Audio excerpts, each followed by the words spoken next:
Welcome to A Gypsy's Kiss, the book club. I'm Shelley Carney. And I'm Toby Eunice. Stick with us a couple of seconds, and we're going to talk some more about Skippy. We're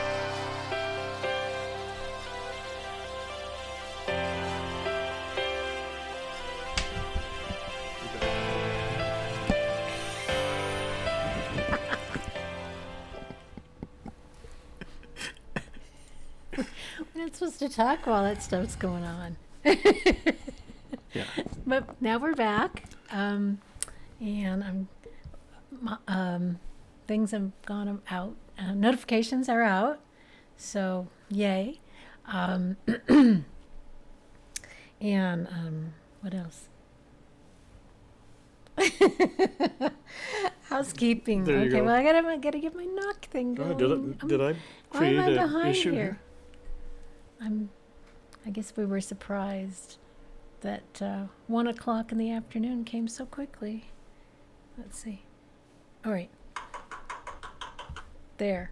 Housekeeping. We were sleeping. Go Okay, away. we have not had anything to drink yet, okay? This is just pure... Okay, let's get serious now.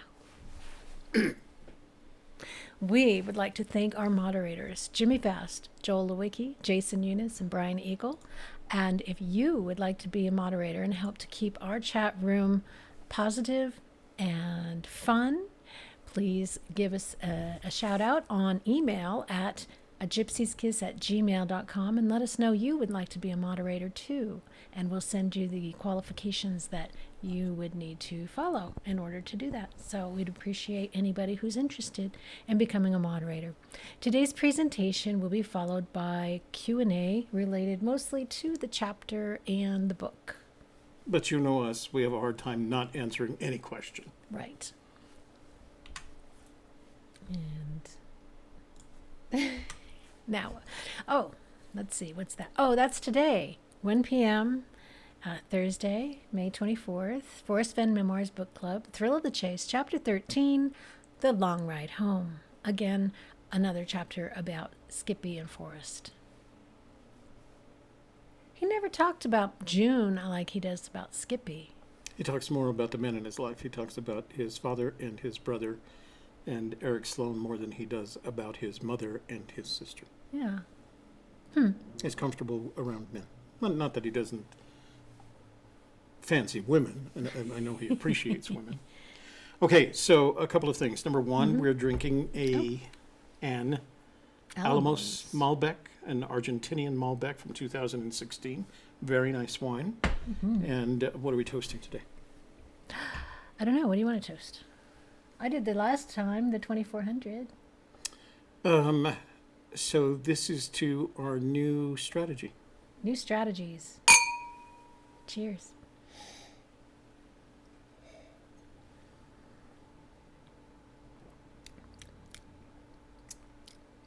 You know what this makes me think of? Grape juice? No, a nice thick ribeye steak. Oh. Bone-in ribeye. Is that what we're doing for dinner? Yeah, I think we should. Bone-in ribeye. So that's a very good wine. So at the end of today's show, we have a giveaway for you. We have a copy of Aunt Lucy's cookbook, and we have El Pajarito, a little bird, from my son Jason, one of his tin ornaments. So we'll give those away. We have a trivia question for you to suss out. Una paloma blanca. Una paloma blanca. I used to sing that when I was You did? young. Is it one of your favorites? It was. I'm going to switch back to full frame so we can start talking, okay? Okay, that's us. Okay.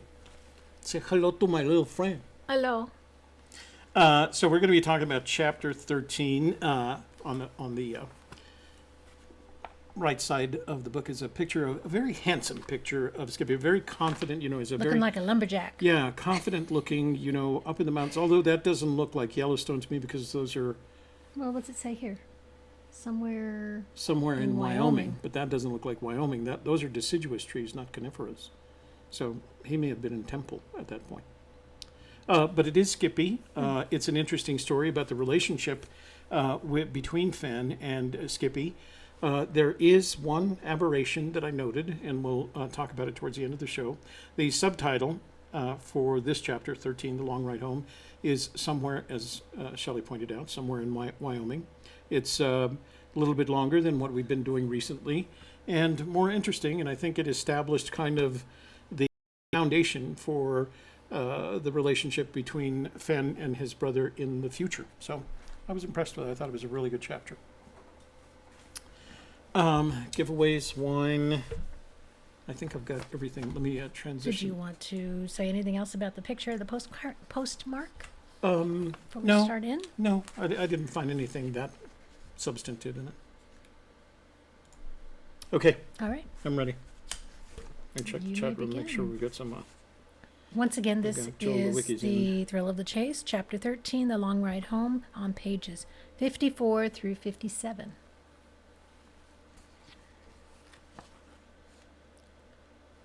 Everything okay? Well, they're complaining about lag. It looks okay here. But I wonder if... So Comcast has been giving me... No, it's shown up here as well. Well, we've been and we're done everything we can. I think Toby needs to upgrade his computer. Let me bump up here. Hold on, guys. Let me do something real quick, see if I can help this. Just give me some technical room here. Get enough super chat, maybe So- Toby can upgrade God, we're his on computer. Human Common. Oh, how did you get on that? I don't know. That's what's the matter. Okay, we're going to fix it here.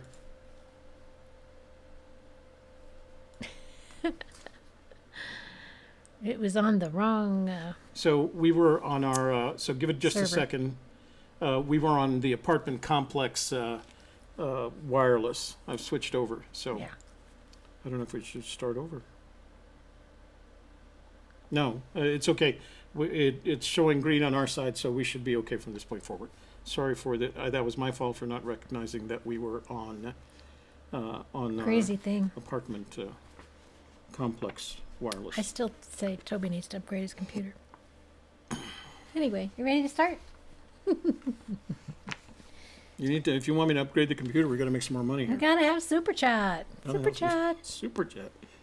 Gotta save up. Some cowbell. Cowbell. Okay, you ready? So here we are, chapter 13, The Long Ride Home, pages 54 through 57. This is from page 55, paragraph 1. One fall, when it was time to go back to school, Skippy got an old Model B Ford and announced that he was going to drive it home to Temple. The fact that he didn't have a driver's license didn't seem to be a consideration. It was just 1,600 miles across 5 states.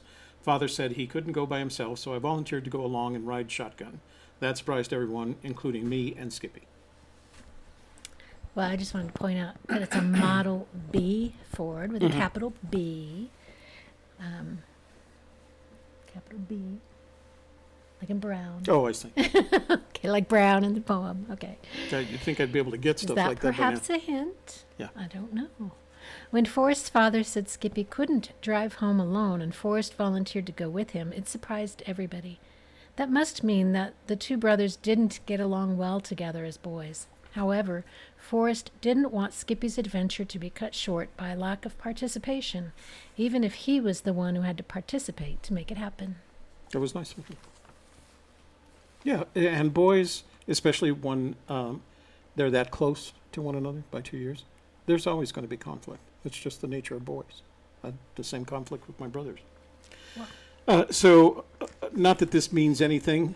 At least I don't think it means anything. I did the calculation at 600 miles driving at 20 miles an hour. So it's 74 hours driving, 30 hours worth of tire changing, 30 hours worth of eating and going potty, etc. It's 134 hours if you were to drive 10 hours a day in that Model B, because you wouldn't want to drive at night because you probably don't have any lights. It would have been a trip of 13 plus days. So that's a heck of a trip. And certainly enough time to bond, because if you can travel with anyone at 20 miles an hour in a car for 13 And days. sometimes 5 miles an hour when they got out to run. Yeah. So For 13 days, either you're going to be really, really good friends at the end or really, really good enemies. or no, I shouldn't say enemies, really, really good not friends, as apparently what But you don't have Susan Heckenlabel a choice found at out. that age. They're both Yeah. still living in homes, so. You don't. Let me check the chat, make sure these guys can see us now.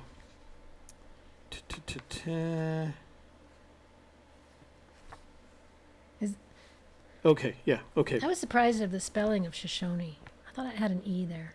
No, that's Shoshone. Shoshone. Okay.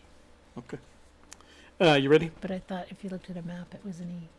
It's not an E, it's an I? Now I don't know. Oh, okay. I'm just going with you on this one. Page 56, paragraph 1. In Wyoming, between Shoshone and Casper, we had some kind of slight misunderstanding, and I told him to just stop the dumb car and let me out. To my utter amazement, he did, and then drove away.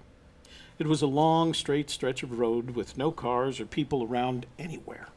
It was so far away, I don't think they had even coyotes out there. I watched him putt-putt over a distant hill and disappear while I just stood there with an incredulous look on my face. It seemed that I had become a detriment to myself. Would you like to read the definition of detriment? Detriment. Detriment, a cause of harm or damage. Synonyms: damage, injury, hurt, impairment, loss, disadvantage, disservice, mischief. There's that word again. Huh? Yeah. I should like that. When Forrest agreed to go with Skippy on the drive, he felt that Skippy owed him for that service that allowed his father to agree to the adventure. When Skippy drove away and left Forrest behind, he learned the lesson that other people don't feel they owe you as much as you think they do. He also learned that by putting that loyalty to the test, he had only harmed himself. We're still having issues with bandwidth. Well, we need to stop putting this loyalty to the test. Page 56, paragraph 2. I had no money, no coat, and no shoes. I remember sitting down beside the road for about an hour to consider my lot in life and ponder if anything was left of my future. No cars passed. I gotta figure out what's going on there. You're an old man. I guess. No cars passed, and it was getting cold, so I started walking on the paved road in my socks. After another hour or so, off in the far distance, I saw Skippy coming back for me. I didn't think he would, and neither of us said a word. I just crawled in, and we drove off. I loved him forever after that, and we never fought again. Sometimes it's good just to slam the door on a relationship and start over. This part of the story seems to contain hyperbole, in that Forrest was left by the side of the road by his brother for 2 hours, and Forrest didn't think Skippy would come back at all. He loved him forever after that, and they never fought again. It seems difficult to believe that one incident would cure two brothers from fighting for the rest of their lives. However, Forrest must have discovered that he had some value to his brother that he hadn't realized before, which would then give him the confidence to feel more on par with Skippy. Skippy must have also realized that being a big brother comes with responsibility, no matter how annoying your sibling may be, and that having Forrest along for the ride made his life more entertaining and worthwhile. Technically, it had the effect of shortening the amount of time that it would take to drive that 1,600 miles if you were getting along well, huh? Because there's nothing that makes a ride longer than two people who aren't speaking to one another. Yeah, I would imagine. We've never had that problem, have we? Oh, no. Yeah. No, not unless you're sleeping. Good point. Page, not while I'm driving. No, while he's riding and then making me drive. Page, making you drive. Yeah, that's why we take Kevin now. I don't have to drive anymore. Page 57, paragraph 2. Looking back now, after almost 65 years, I have fond memories of that road trip. Skippy died in a scuba diving accident in Cozumel, where they found him in 90 feet of water with his weights on. His luck failed him, and in the end, and it didn't surprise me at all. At age 50, he was plucked from life at a moment of his greatest blossom, and I knew he wouldn't go in any normal or mundane way. I had to bribe 2 Mexican officials to get him home. Skippy had such potential, and there were so many things he would have accomplished. We should have buried him standing up. His luck failed him in the end, and it didn't surprise me at all. Why? Fenn's life was just as risky and adventurous as Skippy's life, and in the last chapter, Fenn said Skippy was the most intuitive person he ever knew. Why did he think Skippy would die in an unusual way when his luck ran out? Why does he tell us about the bribe to get Skippy's body home? Skippy was 50 years old when he died. How much more did Fenn believe he would have accomplished? Is Fenn comparing himself to Skippy here? Just as Fenn made a great deal more money than his father ever had, he also had a great variety of experiences in his life that Skippy never did. Did he feel guilty that his life had, in the end, been more adventurous than his very adventurous big brother's life? Questions to ponder. What aberrations are present in this chapter? Why does Fenn give us the details of Skippy's death? 50 years old, 90 feet of water, and he died with his weights on.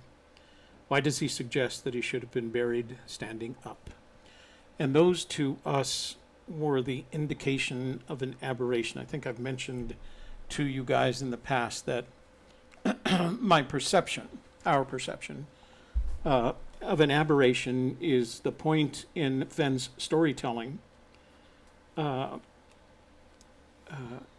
which you are reading, and something hits you, something sticks out like a sore thumb. And this is one of those that stuck out from the point that Fenn writes, Skippy died in a scuba diving accident in Cozumel, where they found him in 90 feet of water with his weights on. And the curiosity of all that is Fenn mentioning that he died with his weights on, because for anyone who's ever held an OWI or PADI diver's license, diver certificate, you know that your weights have a quick release and that you train. You actually have training where you put enough weight to take you down to the bottom in 30 feet of water, and you practice taking your regulator out of your mouth, holding your breath for as long as you can, and then releasing your weights so that you can surface with the amount of air that's in your lungs. And so it is curious that he would have died that way, unless something else happened. Perhaps he had a heart attack or a stroke underwater and didn't get the opportunity to release his weights. But it is curious that he mentioned and stuck out. So whenever I see an aberration like that, I start looking for things, looking for other things in the area of the aberration to determine whether or not there's any information. And I've noticed that when I see an aberration, usually within a short radius of the verb, of the word, you can find numbers. And so I've started looking for those. I've looked for the aberration and then see what kind of numbers are related. And then there's the interesting additional comment of as Shelley mentioned in her analysis, of we should have buried him standing up. So the question that Shelley asks, and deserves an answer of some kind, is why should we have buried him? Why should they have buried him standing up? Well, what was that an indicator of? Was it an indicator of respect, that he was a stand-up guy, etc., therefore he should have been buried standing up? Was that how they found him? Although I doubt that if they found him with his weights on and around his waist, he wouldn't have died. He wouldn't have remained standing up.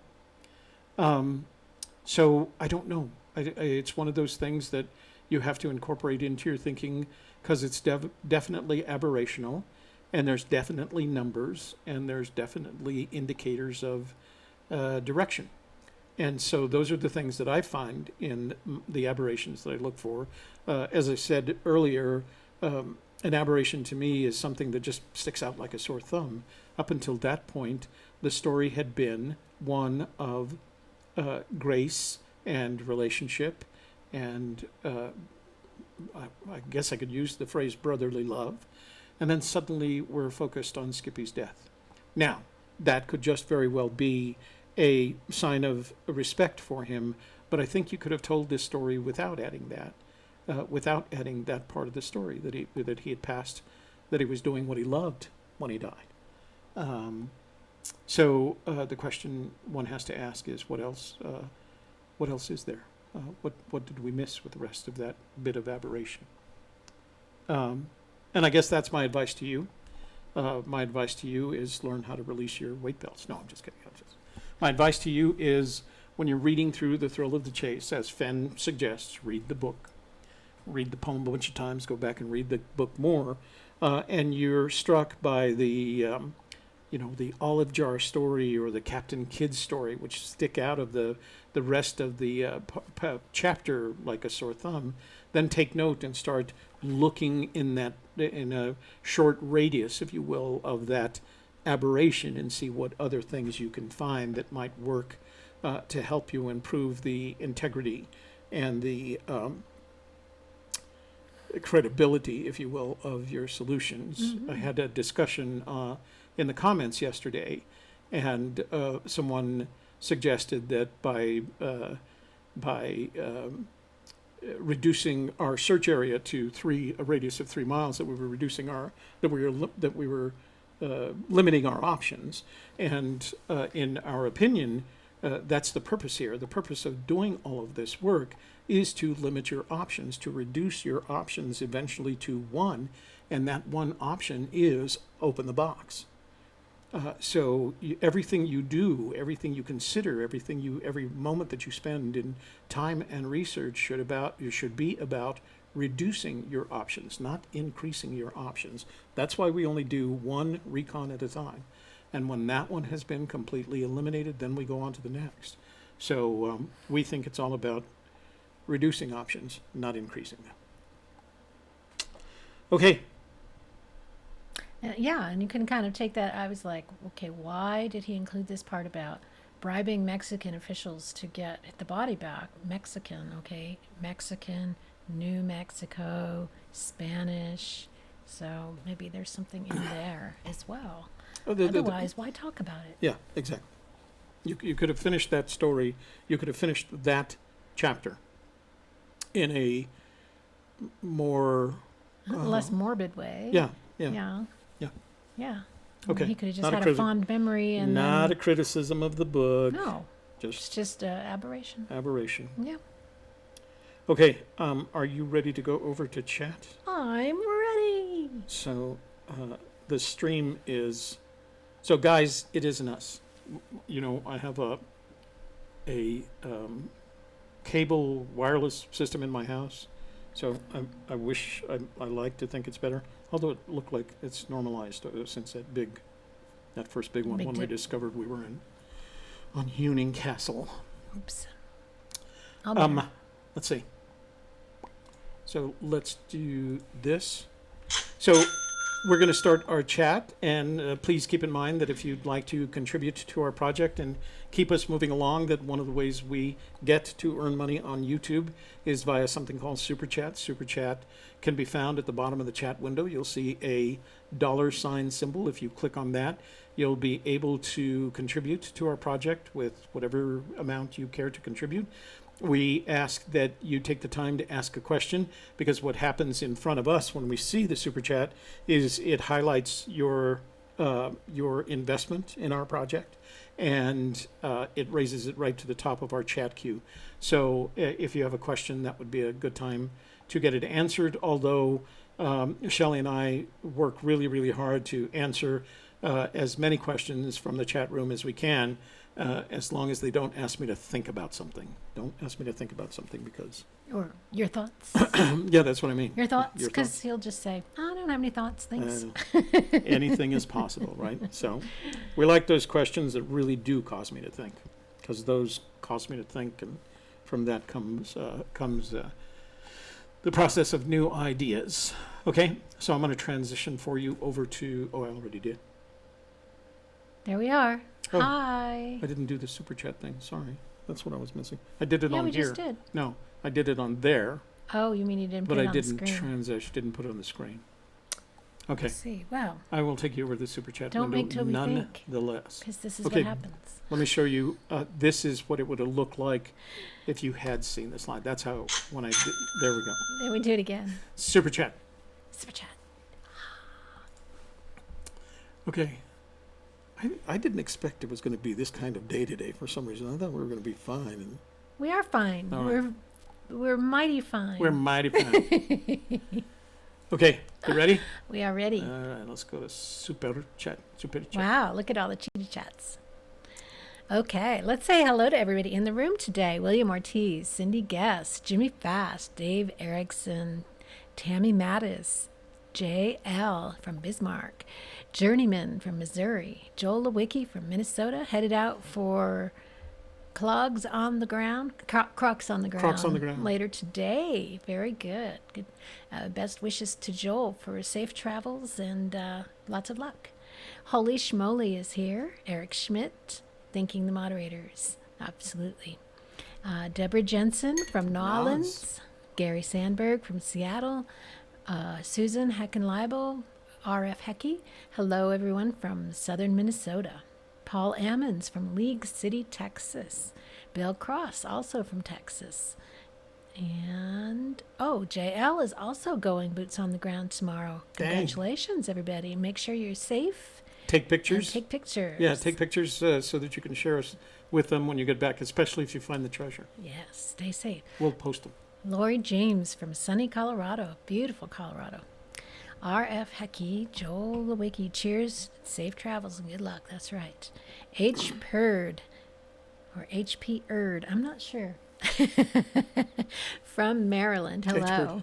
Virgil Kane, hello, Tipsies, from somewhere in the Rockies. Oh, What part of Maryland, HP? let's see.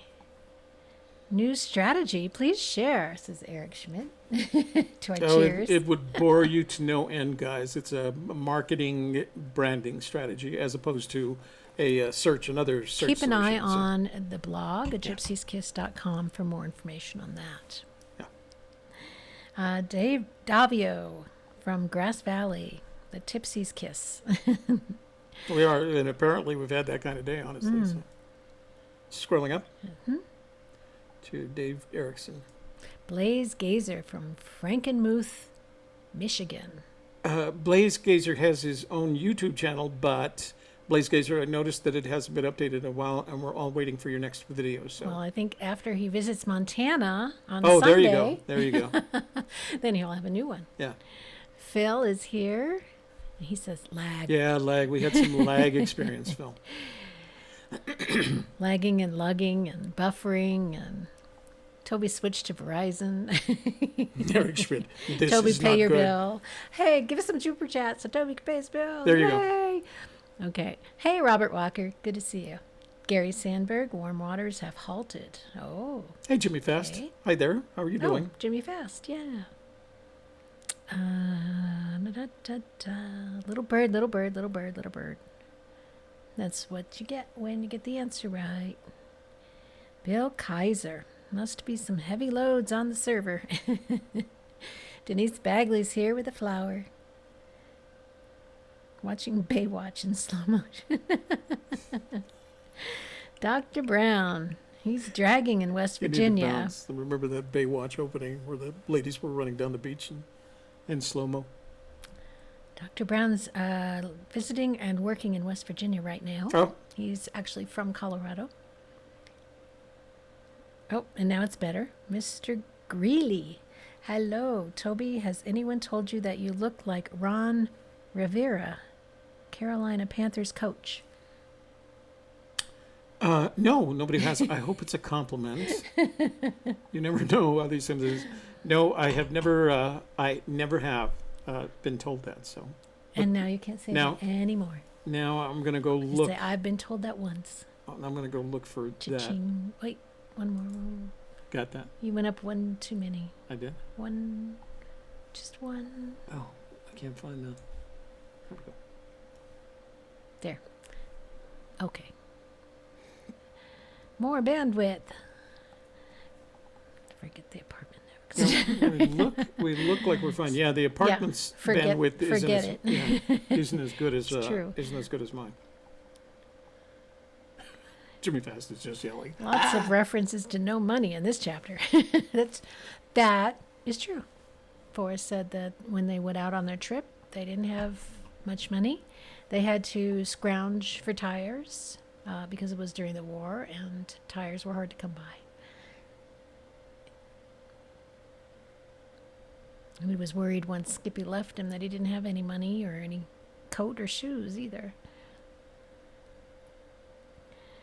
Virgil Kane. Shoshone is the national forest. Shoshone is the town. Thank you, Eric. So is the one with the E pronounced Shoshone? Or is the E pronounced in that? You said Shoshone, which I think is probably closer. That Shoshone. Native American blood in you that is coming out. Dr. Brown, 2 different cars are pictured in this chapter, if I'm recalling it correctly, plus the Photoshop picture of Skippy's face, but I think AGK has covered that chapter earlier. Yeah, there is one where Skippy is sitting in a car, and that one's definitely Photoshopped. The lighting is all off. The lighting and the resolution is all off. I don't know, have we already covered that chapter? Is that in the last chapter? Go ahead. No, he had a fish in his mouth in the last chapter. Where is that covered? Go ahead. Keep going. I'm going. Regroup only getting a fraction of what you're saying. Oh, regroup. Well, it's just silliness in the beginning anyway. Chapter 15. We're just being silly. Oh, Buffalo Cowboys. Yeah, that's the one right. where the Photoshop Skippy is. That's right. Okay, getting the same rut road. Reload. Brent Zunker is here. Hello, Brent. Thank you for joining us. Mary Green is here. Is the apartment network trying to reconnect? Forget that connection. No. I realized my mistake and I switched over to mine. Let's see.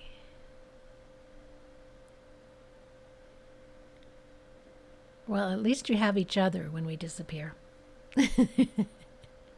That's good. What a good way to look at that. You know, that's really a good way to look at that. I really appreciate that idea that you guys can continue discussing it amongst yourselves even when we're gone. Mm-hmm. So my stream tells me it's good. Oh no, it's had a couple of really big dives. Oh boy. Sorry about that, guys. We got to do what we can with what we have. Man, and we lose them. We lose everybody. Well, we're going to keep going and answering all these questions because we're recording. So, William Ortiz, do you feel the moral of the story that a road is too far to walk? That it's a subtle hint for that clue.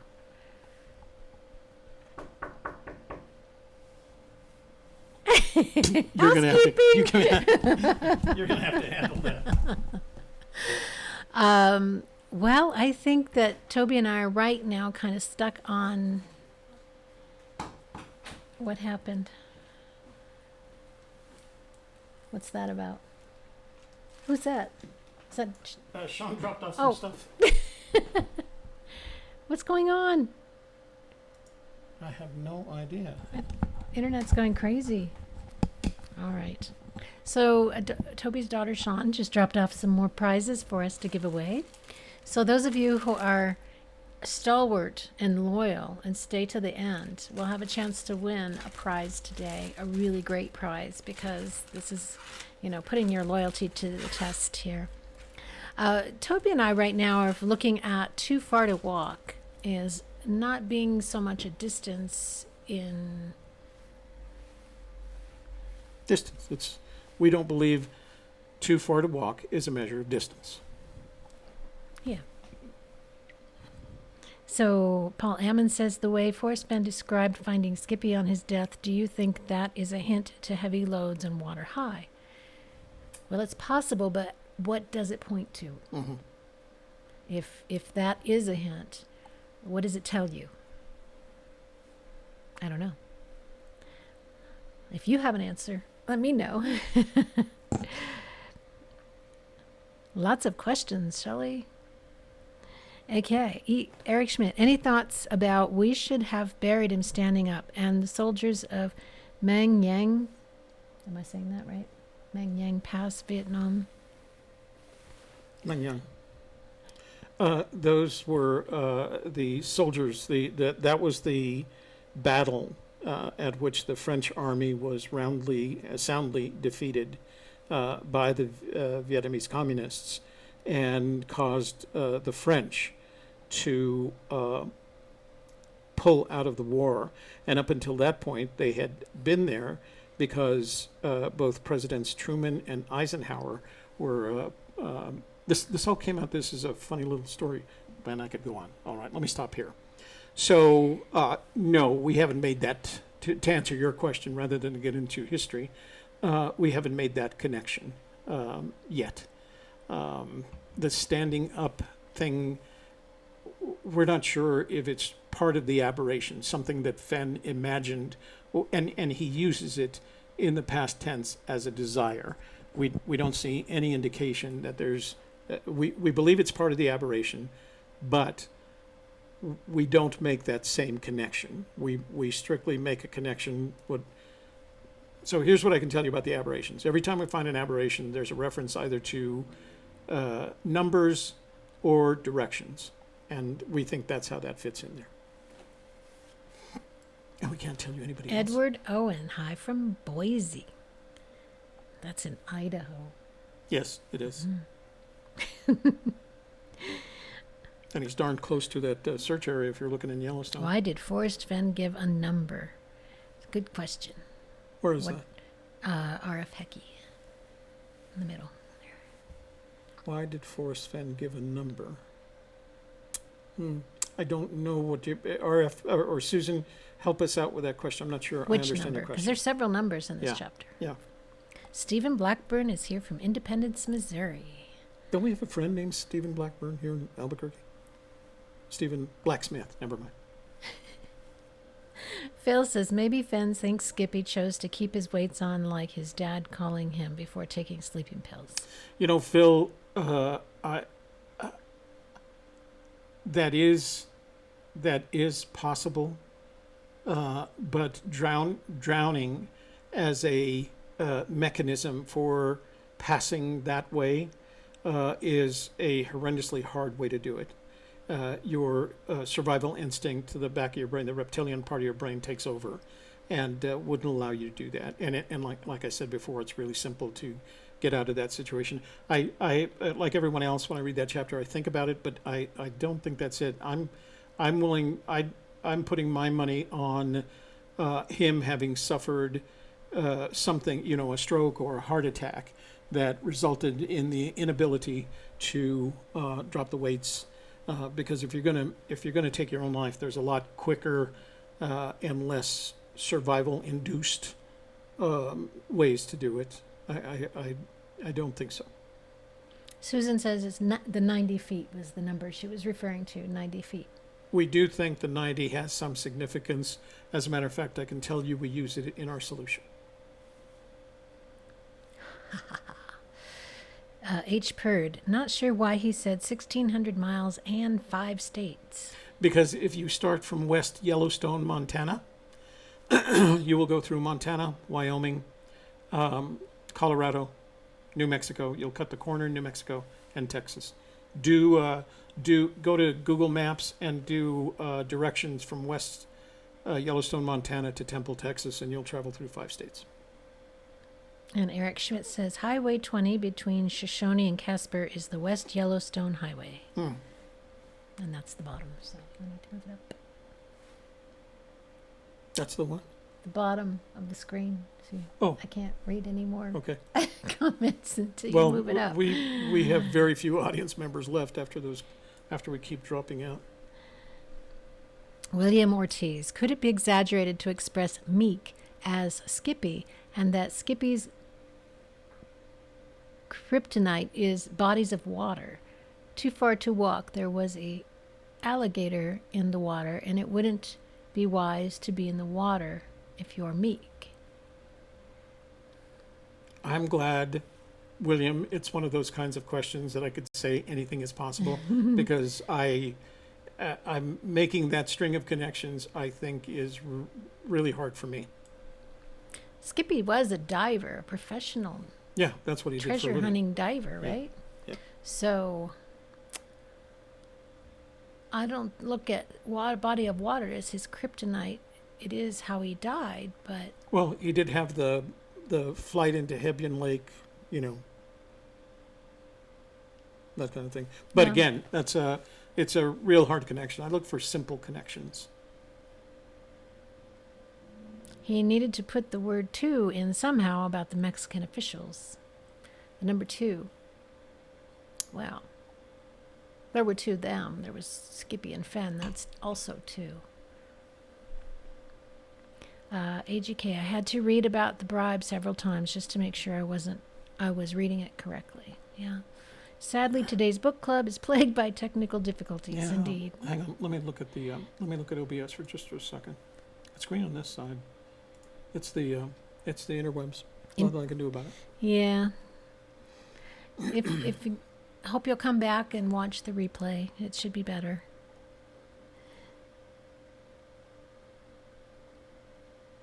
Yeah, Beard Black. I do before we start every show. I re-initialize my internet services and I re-initialize the computer so that we won't do that. You know what I'm going to do? No, I'm not. I was going to do a speedtest.net, but Holy Schmoly says maybe Skippy was very active, never wanting to lay down. I think that's why they wanted to bury him standing up. Is I think the point. that's a good one. And I know as an oldest child, you tend to be busy. I'm an oldest child, and it's hard for me to sit down without wanting to get up and do something. I'd like to think of myself as very active, and that seems to be to me a characteristic Maybe of oldest. Yeah. older know. children.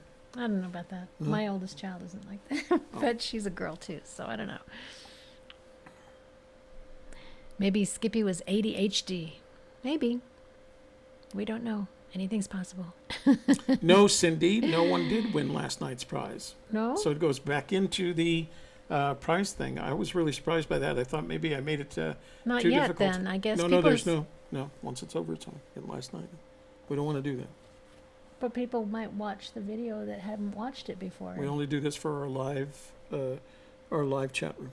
Oh, I hadn't heard that. That's news to me. I made it a rule last night after I realized Last night, okay. this could go on forever. I got to keep checking those videos. So, Right. Oh, so I no, see. Cindy, we didn't do that last night. So the prizes from last night go back into the prize pool.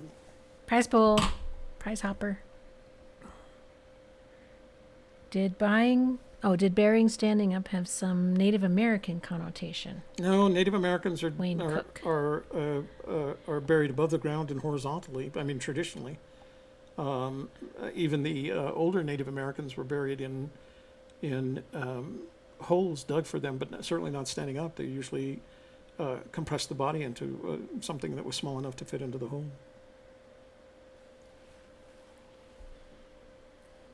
Well, Susan says her imagination, when looking at the illustration on page 57, she sees numbers.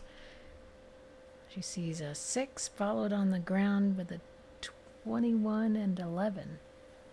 So, good imagination.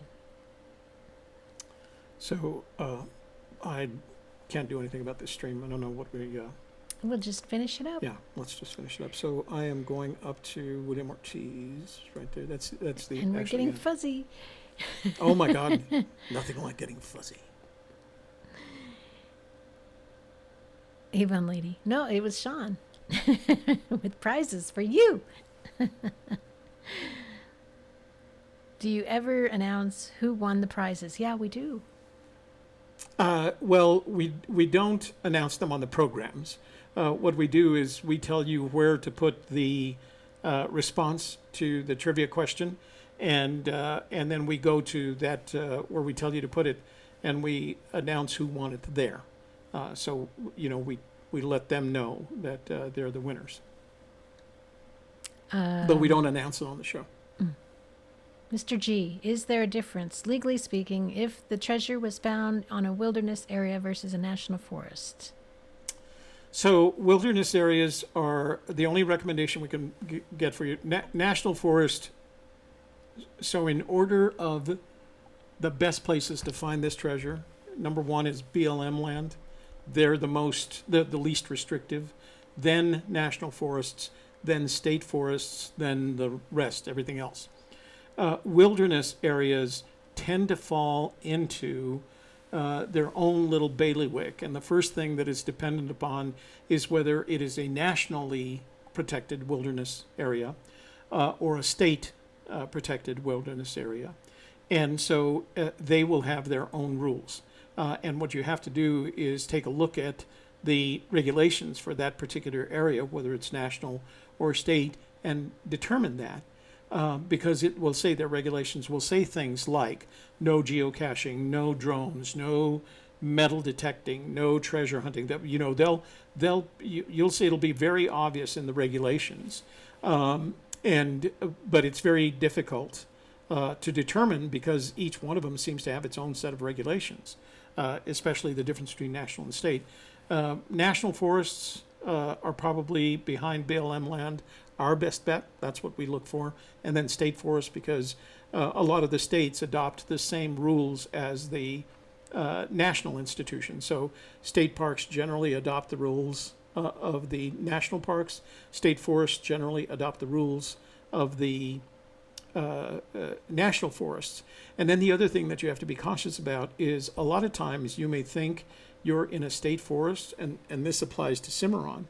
You think you're in a state forest bounded by a wilderness area, and it turns out that the state forest actually leases the land from the New Mexico Game and Fish Department, which has a completely different set of regulations. So you just, with the wilderness areas, check the wilderness area, and if you see no drones, no metal detecting, no handguns, no, all the no's, it is, you could find the treasure there, but the restrictions on owning the treasure are going to be greater for you. And Jason's here. Hi, Jace. And Belva Jenkins is here from Chattanooga. Beard Black wants to know, was Skippy Fenn sick before he died? We don't know. It's, to the best of my knowledge, it is never mentioned. He was only 50. He seemed to be in, he seemed to be in good health, but heart attack can hit anybody. Yeah. Toby had a heart attack, and just kind of out of the blue, right? Out of the blue. 1998 on an airplane coming back from London. On April 1st. April, yeah. And so when I called everybody to tell them I had a heart attack, they thought I was doing April Fools. Yeah, so you wouldn't want to be 90 feet down and when that happens. I was 48 at the time, so, and in good condition. I was doing triathlons. Not that by then I was doing biathlons, but triathlons, 10Ks, things like that. Healthy as a horse. And stress. I don't know. You would think you'd work all that stress out with all that exercise you were doing, but stress. But here I am. That and Agent Orange. It doesn't help. So that's a story in and of itself. We'll have to tell you that story sometime. Yeah. Because I thought I was going to get dumped off in Newfoundland. Eugene Tellis. Too far to walk is a direction one needs to get well. Could be.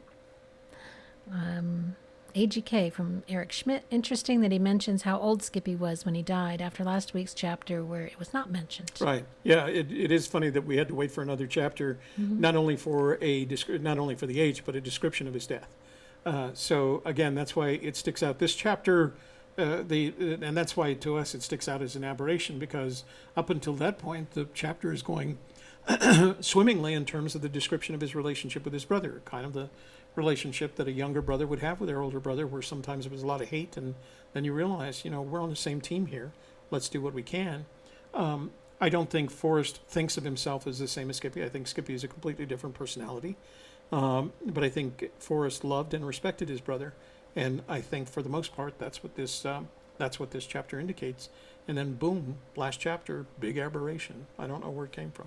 Yeah, and it was odd to me that he included the part about how Skippy died in a chapter where it's kind of in the middle of, he's going to be talking about Skippy again and again in the book further. So, if it was the last time he was talking about Skippy in the book, then I could see it.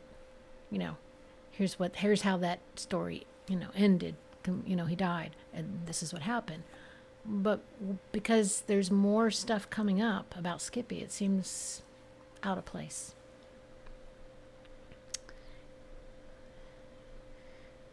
Susan says the number 50 shows up a lot in this book.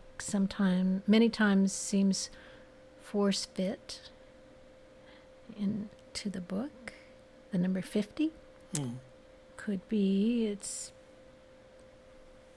but we don't have an answer for why it's there or what it means. I can tell you that the most oft-found number in the book is, aside from 0, is the number 9. Both independently and in other numbers. Okay, I see. I'm at the bottom. I think that's it. Are we all the way down? Mm-hmm. Okay. Yeah, we are. Okay, guys, we're getting out of chat and going back to our screen, and let's do this first. And I just saw a big block of red from the OBS. Oh.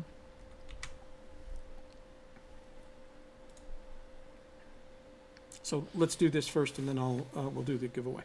Mm-hmm. All right. So we apologize for the quality of the stream today. Again, this is why Toby and I got out of the live streaming business. You can't count on always having the best connection to the internet. You can do the same exact thing day after day after day, and one day it's great, and the next day it's not great, as you've noticed. So we appreciate that you hung in here with us and kept trying to stay with us in the chat, and thank you for that. If you would just give us one more favor and give us a thumbs up for trying really hard. And share this video with your friends once it's been processed, and go ahead and subscribe. Click on the bell. Subscribe, click on the bell to receive notifications whenever we go live or put out a new video. And Toby has something special for all of you. Okay, so giveaways today include a copy of Aunt Lucy's cookbook, which is a great new Mexican cookbook. I did the photographs back in the 70s that are on this cookbook, so I'll autograph them for you before I send you the book. And then I have from my son Jason, pajarito ornament, the little bird, which always brings good fortune at Christmas time. And so here's the trivia question. I'd like you to find the first...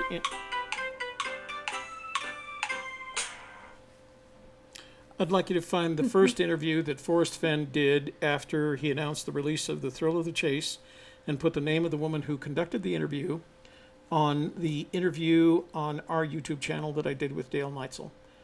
First one there gets the prize, and we'll let you know by shouting, "Winner, winner, chicken dinner." Okay? All right. And don't forget, in 2 weeks, on June 7th, right after book club, we're going to start The Softer Side live with me and Toby talking about relationships. Where Shelley gets to talk more than me. I'll get to talk more because I'll be doing the presentation, and then we'll have that conversation right after with live chat as well. And hey, maybe we'll give away a couple things there too. So, yeah. That's not a bad idea. Yeah. We'll think of something. So join us in 2 weeks on June 7th, right after book club. Anything else? No. Again, like Shelley, I apologize for the quality of the stream, but there's just sometimes we can't do anything about it.